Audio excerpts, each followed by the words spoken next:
Talk about competing narratives. Russia's foreign minister in Turkey's capital, where his host talked up the prospect of a UN-brokered plan to free up the Black Sea and the food supplies blocked by the war in Ukraine.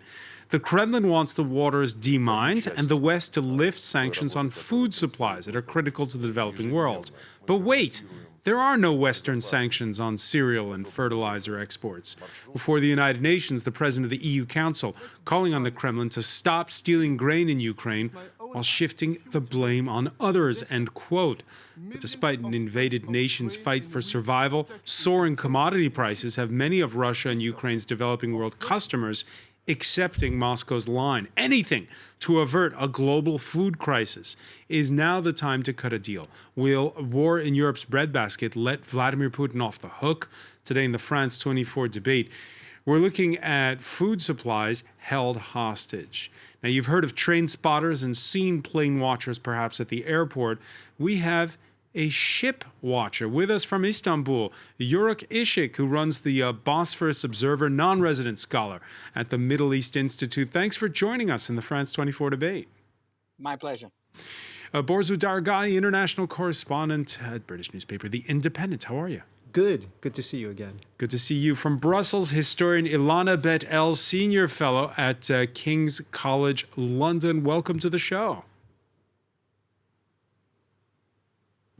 And joining us from the UK capital is journalist Vladislav Davidson, fellow at the Atlantic Council. How are you?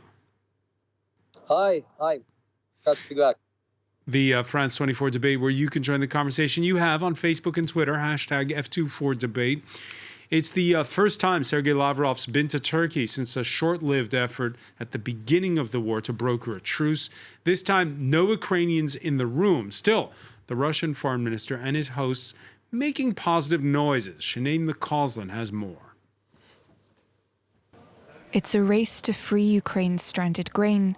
In the face of a global food crisis, Turkey wants to play the role of mediator to help free the some 30 million tons of grain that are stuck in Ukrainian silos. We can set up a mechanism, a collaboration between Ukraine, Russia and Turkey to implement this plan. Turkey believes that this plan is feasible. The Turkish foreign minister and his Russian counterpart met in Ankara on Wednesday as the United Nations calls for safe corridors to enable Kyiv's grain to be shipped from key ports still under its control, including Odessa. Turkey effectively controls who enters and exits the Black Sea, giving it a unique maritime power. They've criticized Russia's invasion and offered to help Ukraine demine its coast, but Kyiv is concerned it could leave Odessa and other key ports open to a Russian attack, which Moscow denied it would do. We are ready to guarantee the safety of ships leaving Ukrainian ports, and we will do so in cooperation with our Turkish colleagues. Russia wants sanctions lifted as part of a deal to end the blockade, which Turkey said was a legitimate demand. The country would need Moscow's support if they carry out a new operation against the Kurdistan Workers' Party forces in northern Syria, which the two leaders also discussed on Wednesday. With Mariupol now under Russian control, the vast majority of Ukrainian grain is stuck in Odessa. The United Nations is concerned that Russia's blockade could force millions of people into famine due to rising costs, particularly in Africa, where prices have already risen over 20%. Before we go into what was said in that press conference between the two foreign ministers, Yörük Işık, just again, a reminder to viewers who've never been to Istanbul that it is just a mere bridge that separates Europe and Asia, and it all goes through where you are right now. Exactly. I'm standing right next to it, and this is a unique waterway, and it's a choke point, really. And all the traffic, all naval and merchant traffic coming in and out of Russia into the Black Sea and Ukraine, passes in the middle of this giant city. So if there is no access to here, you cannot go to the Black Sea ports of neither Ukraine nor Russia. So how much leverage does that give Turkey? What's Turkey's role? Well, Turkey triggered the 1936 mechanism, Montreux Treaty mechanism, to stop the Russian naval traffic. But and this does not cover the merchant vessels. So the merchant traffic continues. But of course, Turkey is here. And if Turkey feels under more threatened or Turkey takes a clear side in a war, it can fully close maybe to the merchant traffic. But this is not happening right now. The Russian vessels, that is the one in question right now, Russian merchant vessels, civilian ships, civilian crew, civilian flagships are freely passing to between Russian ports and sometimes from occupied Ukrainian ports to the other ports in the Mediterranean. And there's two instances at least of where the Ukrainians are accusing the Russians of taking stolen grain. In one case, the ship going to Egypt, the Egyptians not wanting the cargo, and instead they unloaded in Syria. Yeah, actually, it is, like the world start paying attention to this in the last 2-3 weeks. What the truth is that this trade, this illegal trade of plundering Ukrainian assets, Ukrainian agricultural commodities, or other like metal scrap, steel junk that is getting carried from occupied Ukrainian ports, at least from last 4 or 5 years, to all the countries in the Mediterranean. So this is not a new phenomenon, but yes, because now of the war, the world is paying attention, and at least there are 6 ships, 3 Russian flag vessels and 3 Syrian flag vessels are carrying agricultural commodities, mostly wheat right now, especially from Sevastopol, but also from occupied Sevastopol's Avlita grain terminal, but also from other occupied cities like Kerch, Feodosia. Each ship is around 170 meters, and so it's carrying like around 27,000 metric tons of wheat. It's transiting, and it happened, we see from the satellite picture or from eyewitnesses in Sevastopol. And Sevastopol's geography is very close to Istanbul. So all this like Russian Navy headquarters and this grain terminal is like right in the middle of the city. So it is very easy. Any courageous person can take a picture. And also now the spring and summer is here. So there are great pictures from Maxar or Planet. So we see the ship is getting loaded. The ship is getting transited right in front of me. And we see the ship reaching, usually so far, has been to Syria. It's been mostly going to Syria so far. Borzu Daragahi, with that in perspective, again, we come back to this bid by the United Nations that's being endorsed by the Turks to try to have some kind of corridor for the export of goods from the Black Sea. Yeah, I mean, tacitly endorsed by the United Nations as well as implicitly by Ukraine and the United States and Western powers as well. They're being consulted with, even though they're not involved in the talks. The Turks have said that they're consulting with various parties. The Ukrainians have said that they've been consulting. So it's not just Turkey and Russia divvying up the spoils of Ukraine. Look, I'm going to make a bold and dark prediction here. None of this is going to work. And it's not going to work because Russia will not act in good faith. They will not, based on my very well-informed understanding of how Russia operates, how it has operated in Syria and so on, it genuinely does not care if people go hungry. They will not be... But it's hurting itself. How is it hurting itself? Well, it's stopping Russian grain exports. Oh, they'll find a way. They'll find a way. They are, as Yorick Ishik, who's a great guy, I call him the Bellingcat of the Bosphorus because of his open source intelligence work. They're getting their grain out. They're getting it out in other ways. And why would Vladimir Putin allow Ukraine to fill its coffers with revenues from anything at this point? I just don't see the upside the there are 2 ways that and it was hinted at the press conference today between Mr. Lavrov and Mr. Çavuşoğlu.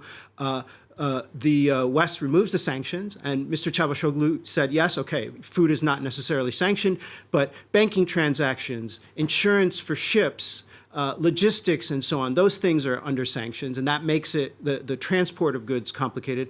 Unless that happens, and you had Sergei Shoigu, the defense minister, the Russian defense minister, say last night that we can move stuff from ports such as Mariupol that Russia has recently seized. So basically what they're saying is another alternative is that we take the stuff that we've seized and use the ports that we have stolen from Ukraine and move the materials out of those ports, effectively legitimizing and de facto legitimizing their annexation of these regions. Of course, Vladislav Davidson, Odessa is a city you know well.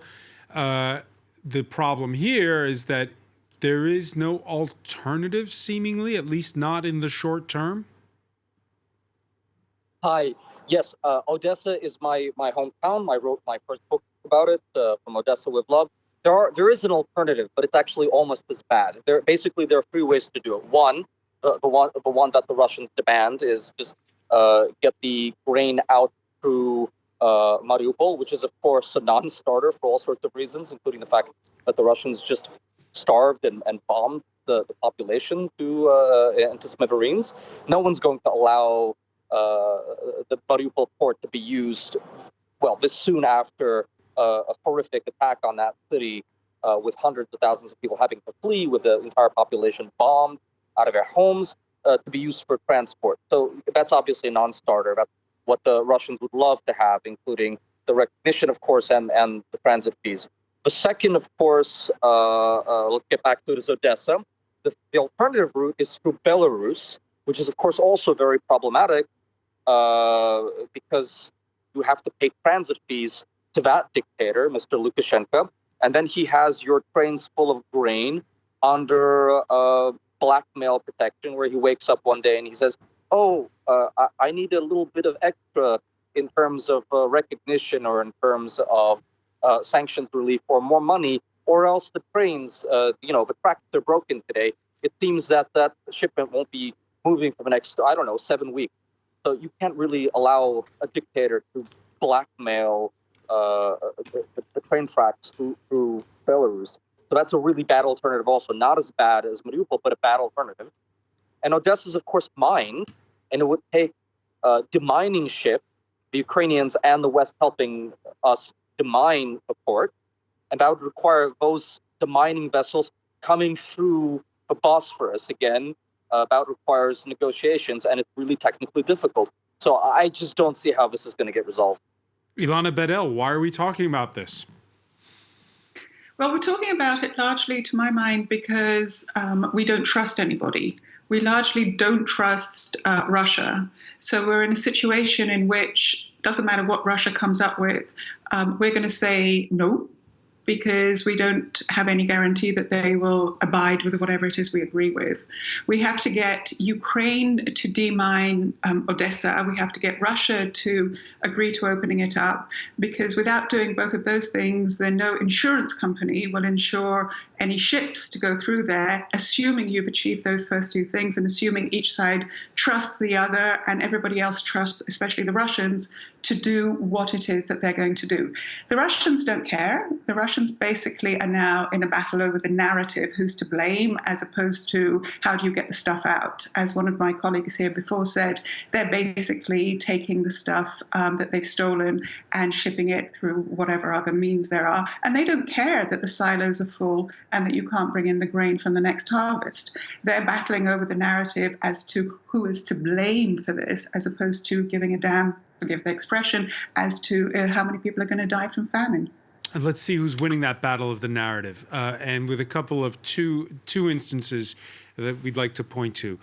First of all, there was calling out the stealing of grain. It was enough to get Russia's ambassador, Vasily Nebenzia, to the United Nations to storm out of the UN Security Council when European Council President Charles Michel on Monday reminded his audience that it's invading Russian tanks that are preventing Ukrainian farmers from planting and harvesting. The Kremlin is also targeting grain storages and stealing grain in Ukraine while shifting the blame on others. This is cowardly, this is propaganda, pure and simple propaganda. Let's get to the facts. The EU has no sanctions on the agricultural sector in Russia, 0. And even our sanctions on the Russian transport sector do not go beyond our EU borders. you may leave the room. Maybe it's easier not to listen to the truth, the ambassador. Jean-Michel's comments come on the heel of remarks last week in Sochi. Senegal's president Macky Sall paying a call on Vladimir Putin, speaking in his capacity as rotating president of the African Union. I spoke to the European Council and I said, yes, there is war, there is crisis, but there are also sanctions. We should work together on resolving these two issues and make sure that everything concerning food and grain supplies is outside the sanctions. So, Ilana Bettel, there you have Senegal's president calling on the EU to lift sanctions that don't exist. Is Vladimir Putin winning that battle of the narratives that you described? I think that he's not winning the battle of the narratives yet, but unless we change our narrative and change it very specifically, then I don't think that we are going to win it either.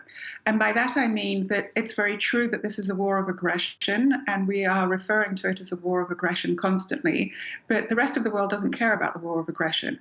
If we changed it to a narrative which is absolutely correct, that this is an imperialistic colonial war, it would be much, much harder for a lot of African states and South American states and Asian states to accept what Russia is doing and accept the Russian narrative.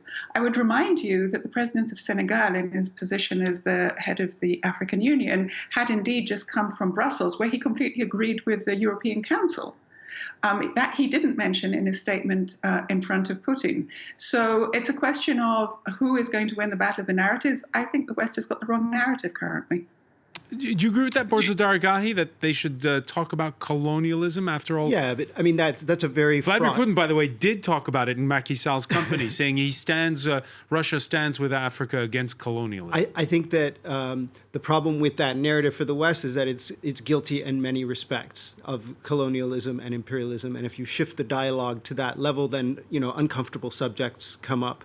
There are other wars of aggression that the West has supported in recent decades, and that becomes problematic. So, and I think that's part of the reason why the global South is so apathetic about this. Yes, you look at the footage, you see Europeans being killed and displaced and so on. In the Middle East, they've been watching this happening to their people for decades in Syria, and the world not doing much about it. So they're kind of immune to these images and to the whole tragedy of what's happening in Ukraine. And I think that's the part of the problem is that, people have become so desensitized.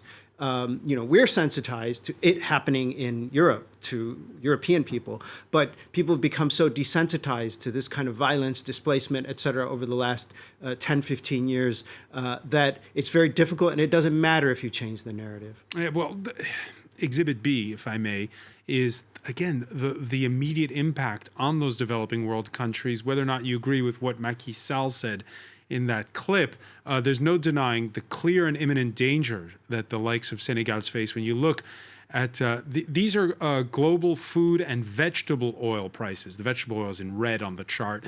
Over the years, since the 1980s, figures adjusted for inflation by the Financial Times in this graph.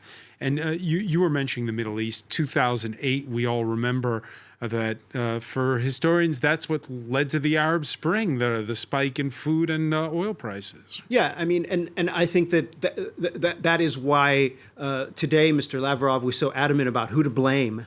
Yes, this crisis is happening, but it's not necessarily going to fall on the shoulders of the Russians, even though we know, the facts show that Russia has caused this crisis, and with a war of choice that has exacerbated already rising prices and inflationary, kind of an inflationary environment.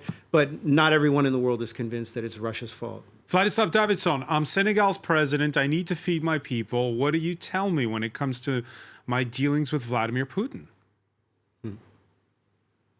Look, I wouldn't want to be in his position. I wouldn't want to be asking Vladimir Putin for kindness and the milk of human kindness and humane interactions or empathy or sympathy, nothing of that sort at all.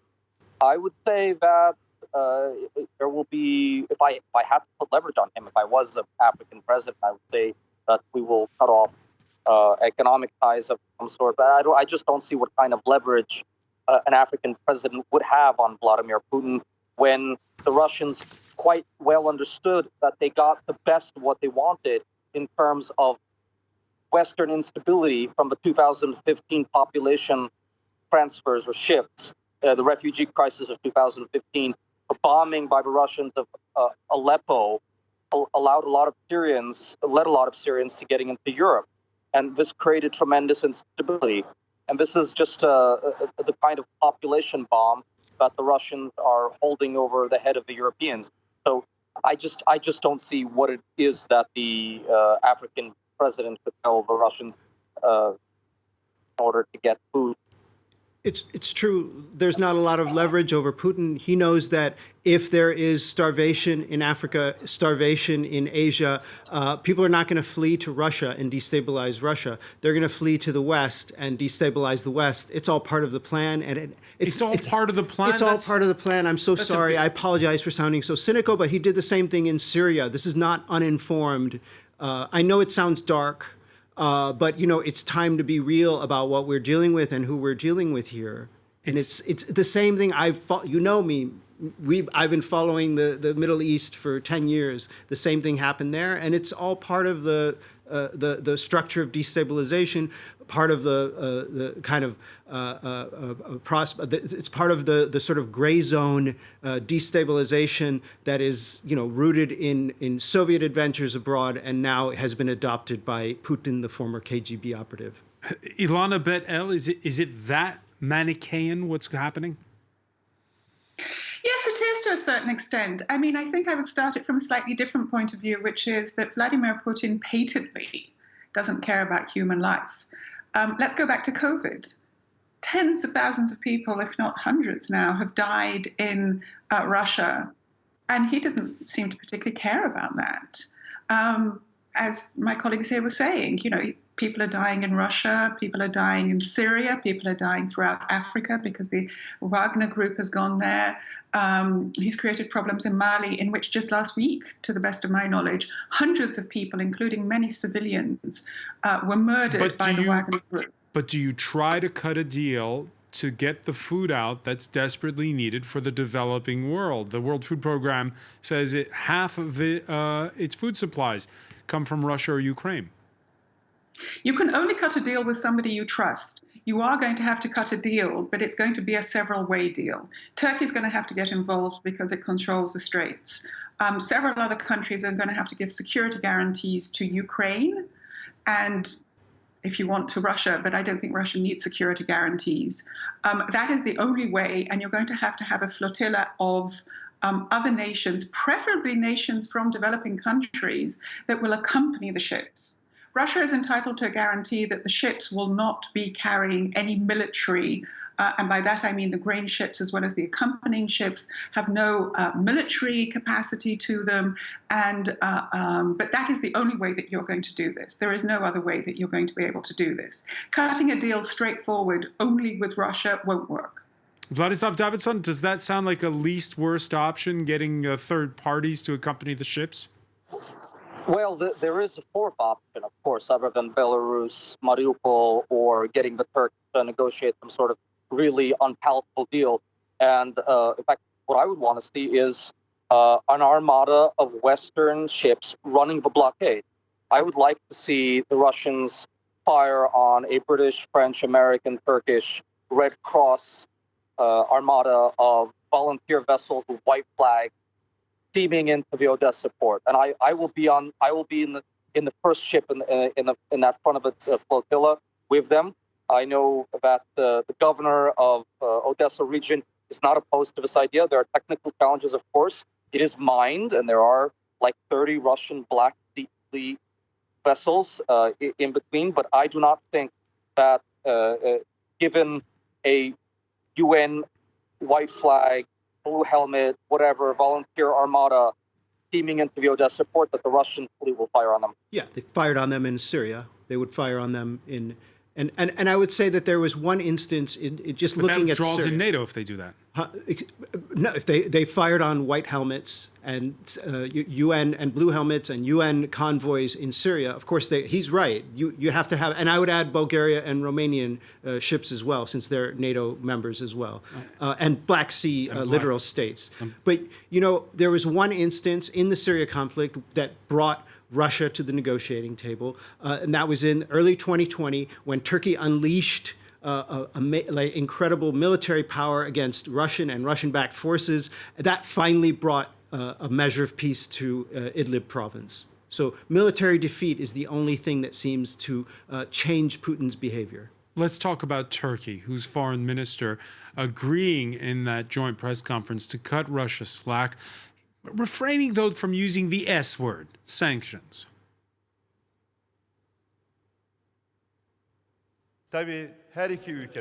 Of course, both countries, both the Russian Federation and Ukraine, need to accept this, and we have said that upon a proposal by the United Nations, we can host a meeting in Istanbul to discuss the details. In return for Ukrainian grain products, sunflowers and sunflower oil making their way to international markets, we found the request to lift obstacles facing Russian exports to be extremely legitimate and view it as a justified request. So, Yurikishik, when you hear the Turkish foreign minister talking about lifting obstacles, how do you interpret that? I think Turkey has really allergy to sanctions, and Turkey is not part of any of these sanction mechanisms. I understand maybe this is a kind of a softener for Russia. I mean, Turkey has been bent in backwards to, having this unattainable position of being pro-Ukraine without being anti-Russian. But I think we are coming close to the expiry date of this policy. I found it. It's just maybe a negotiation point. I mean, I found like today at the end of the press conference when Lavrov was repeating really senseless neo-Nazi stuff that Turkish foreign minister was just standing and listening. I think that was, for me, it was kind of unacceptable. He should have maybe insert something there that this is like Russia's position or something. Just being silent was not good. But I want to add also, coming back to two things. One is the very first point that Borzu made that about the Mariupol, etc. That as a point, when we look at the satellite pictures, etc., there is major activity happening. The ships are changing positions, and they are getting ready to open Mariupol. And in the Kerch Strait, we see ships doing like ship-to-ship activity. There are like other stranger things happening. Lots of smaller ships, all the river-type ships, because other bigger ships are not available probably, are there. So maybe they are getting ready to mix some of the wheat with some of the legitimate Russian wheat with the other wheat.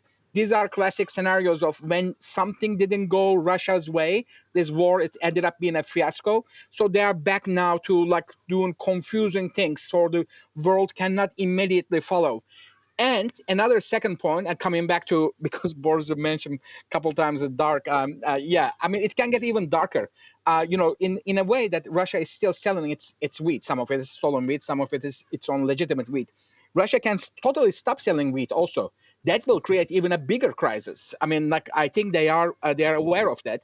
And I fully agree with all other participants talking. Like, I don't think they put a value necessarily on human life or on other things. They can create a much bigger crisis.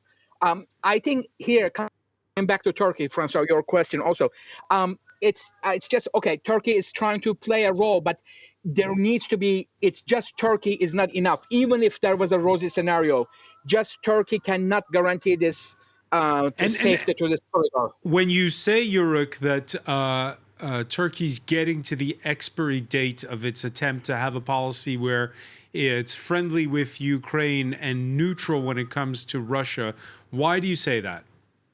I think we see that, it's like because current reality is in Turkey, there's a financial crisis here. Also, like, I understand that Ankara is being extra careful because we are not in Western Europe, right? We are right next to Russia.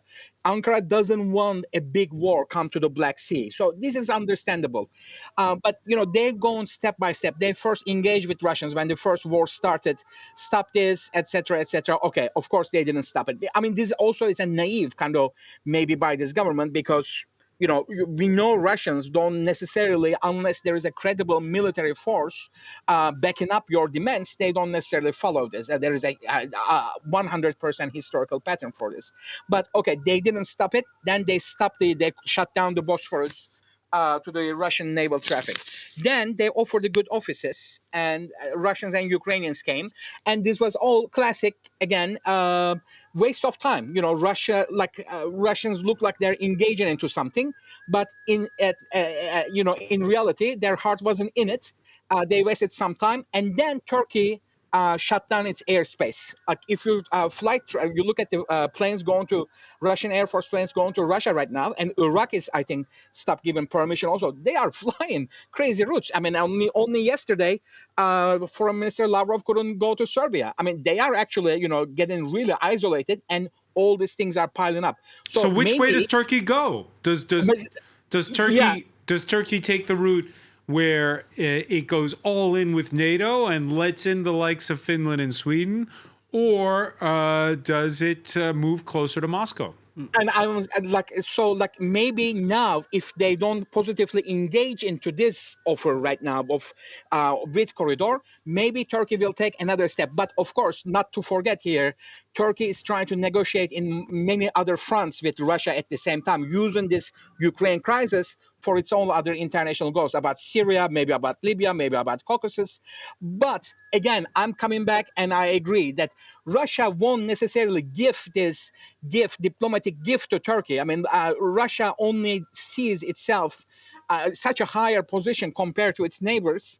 It's naive to think that the Russians will suddenly engage positively in this wheat corridor. There needs to be a fully united image to force Russians to take a decision. And United States, Turkey, European Union, they have to be all in the same page. Otherwise, is that going to happen? That's a $64,000 question. It's hard to imagine right now in the immediate term to happen. You spend half your time between here and Istanbul, Borzo Daragahi. Beginning of the show, we talk about, you look at a map, you see how important Turkey is because of the Bosphorus Straits in Istanbul. Is Turkey strong or weak right now? I mean, I think Turkey thinks that it's stronger than it is, and it is trying to negotiate things that it won't get. And I'm just using the pattern of Syria. Is that just smart politics? You're tried out. You see what you can do. I'm not sure. You heard Jurek mention you bring in issues to do with Syria, with other things that you're trying to leverage. I see where Turkey is coming from. I see this new policy of politics of interests and a geopolitics of interests rather than values. To its credit, Turkey is against sanctions everywhere. If you look at Greece, Armenia, and Israel, these are countries that Turkey has problems with, big problems, but trade is exploding with all of those countries between Turkey. So they're like business is business, and I respect that point of view. But when you are talking about a country that has crossed the line in a way that it has, you have to draw a line. And I think that history will measure your actions in such moments. And Jurek is right. There needs to be a united front. Russia looks at the factionalism in the West. It looks at the rift between Finland and Sweden on the one hand and Turkey on the other. It looks at the divergences between Southeastern Europe and Western Europe and so on. And it sees cracks and it sees opportunities. The more it sees those cracks and opportunities, the more it will push. And you got to wonder then how the words of Angela Merkel will land in Moscow. Ukraine fuming over first the French president reiterating his call not to humiliate Russia. That puts Emmanuel Macron in the same league as Merkel, who in her first major interview since stepping down as German chancellor 6 months ago insisted she was not naive in her dealings with Vladimir Putin. I don't think I miscalculated, and I'm not going to apologize. I don't know what would have been gained if Putin had simply carried on in 2014 without anyone caring. In retrospect, I'm actually glad that I don't have to blame myself for not trying to prevent an event like this. On the contrary, I did try, hand in hand with successive French presidents, and this gives me a form of comfort. Ilana Bettel, hindsight being 2020. Your reaction when you listen to Angela Merkel? I have a certain amount of sympathy for Angela Merkel, not least because I appreciate her as another strong woman, and there's very few of them around. But I think that she's right on one side. If you'd carried on with that part of her interview, she said something quite correct, which was that in 2014, when all of this starts, Ukraine, both politically and militarily, was not in a position to respond in any way to a Russian full-out attack. Politically, it was unconsolidated. Don't forget, Maidan had only just happened. Poroshenko was only just being elected, et cetera, et cetera. So they've come a very long way in 8 years. And militarily, they were absolutely nowhere. As we know, in 2014, just the attack in the Donbass was extremely severe for them. Where I have a lot less sympathy is in her trade negotiations and in her acceptance not just of Nord Stream 2, but also in a variety of other things that, if you look, a huge amount of German industry really moved quite a lot of assets to Russia. And I think that that was not to the credit of Merkel, who, together with her policy on China, made Germany very dependent and then Europe very dependent on Russia and China. Vladislav Davidson, today, we see there's been a 180-degree turn on the part of the Germans. They've just approved a massive defense spending bill. They're starting to send heavy weaponry to Kyiv. Are views shifting accordingly amongst Ukrainians? The Ukrainians do not, let's put it lightly, do not trust the Germans. They do not like the way we've been behaving. They see them as probably their biggest enemy. Let's not use the word enemy, but their biggest problem in Europe, outside of the Hungarians and outside of the, let's say, the humiliation rhetoric of President Macron. The Germans have been dragging their feet. There have been false promises, which is worse than not doing anything at all, actually, as in all human affairs. So hang on. So you're saying, Vladislav, that they distrust the Germans more than they distrust the Turks? Well, I mean, the Turks are just, their starting position is, I'm not your friend. We have a transactional relationship. Whereas the Germans' position is, oh, the war, oh, history, oh, the Holocaust, oh, the Holodomor. We have responsibilities to you, and we're going to do so much, but actually not doing so much, and then overpromising, and then quietly pulling the levers to slow march to help. It's actually much better to tell people exactly as in personal affairs. I don't like passive aggression in foreign affairs or geopolitics or in personal relations. It's better just to say, I can't do this, as opposed to overpromising and then passive aggressively not sending what it is you're promising to send. So Kiev absolutely is not happy about the Germans. The Germans are being shamed from all sides, and they're going to do the right thing, but only after every alternative to doing the right thing is exhausted. But there is the broader question, and that's why Emmanuel Macron made those remarks. The French are supplying weaponry to the Ukrainians. Macron speaks on the telephone with Volodymyr Zelensky all the time, but he's saying we have to leave the door open and we can't humiliate Russia because there is going to be, at some point, an end to the war. Are those the right words or the wrong ones in terms of timing or wrong period? They're absolutely the wrong words for me, but I've skin in the game. My relatives can't go back to Odessa, and my friends are getting killed. And I'd like to see the Russians be defeated in order that my friends and relatives stop getting bombed. So they are the wrong words for me. Clearly, the European Union is a sophisticated actor, and they have divided informally good cop, bad cop roles. And Macron is the only one with the diplomatic heft to be able to talk to Putin, who does not rely on him in terms of the Russians supplying energy to the French. The Germans are living through a decade of their really bad, or a decade and a half of their really bad political decisions in order to couple their economy to the Russians. So the Germans cannot speak in a way that the French can. And Macron has always had these opinions. And everyone who thought that the things that he was saying before the campaign was just campaign rhetoric turned out to be wrong. He really did think like this. This really was his opinion. You really should believe people when they say something. People typically do tell you what they believe. So Macron is just speaking about these issues in the way that he's always thought about them. He was always honest, turns out. It was not just pre-election rhetoric. He wants to be the peacemaker. I personally think it's too soon to have these conversations. Let's see how the Ukrainians do on the battlefield for the next couple of months.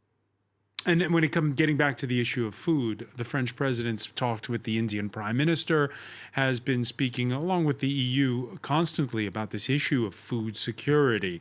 And that's really what this is all about. And part of it is a rivalry because the fact that there are so many Francophone nations in the developing world for whom this is an existential threat in the way that Ukraine is facing an immediate existential threat right now. Borzo Dargai. Well, I mean, I don't know what to say to that. At this point, you know, there is a food crisis. I think that Macron's comments were mischaracterized. He said that it was not that he said that Russia needs an honorable out. He said that we need to have negotiations in which both countries feel that they're getting something out of it, and there has to be a climate in which no country is humiliated in those negotiations. Those were his exact words. It's pretty reasonable. It was a Politico article, I think, that took the quote out and, you know, made it kind of splashy. I don't see that necessarily as a wrong approach to speak softly and then carry a big stick. As you mentioned, France has been, you know, supplying Ukraine with, you know, much heavier weapons than Germany, for example, and that is, you know, maybe more impactful. You have to keep the diplomatic channels open, especially if you're the rotating head of the EU at this point. So, you know, I think that the food crisis will have to be resolved ultimately on the battlefield, and you know you have to create a situation where Russia feels compelled to reverse its annexation, and if that is done in a way that is giving them a way to save face, all the better, so that they don't walk away completely humiliated and build up their weapons and come back in 10 years. Jurek Ishik, final question for you. You heard Vladislav mentioning how for him it was the wrong timing for Macron to talk about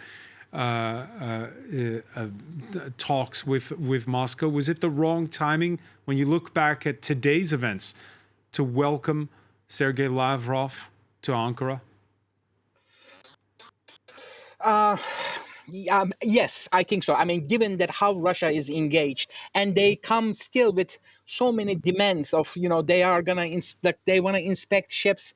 Like when you hear them, that they won't talk about in the peace talks, in the ceasefire talks, they won't talk about Crimea, they won't talk about Kars. They have too many demands to start with. You see that. I mean, first of all, who's coming is wrong. Let's start from there. Lavrov, it is. You know, Lavrov, in my opinion, learned about the war starting from the TV. Russian foreign minister is sidelined. I mean, they probably, I mean, if you generally want to be absolute cynical, they just send a guy that to the, you know, they show to the world that they are engaged in some kind of process. I mean, if there is going to be something serious, we should have seen Putin.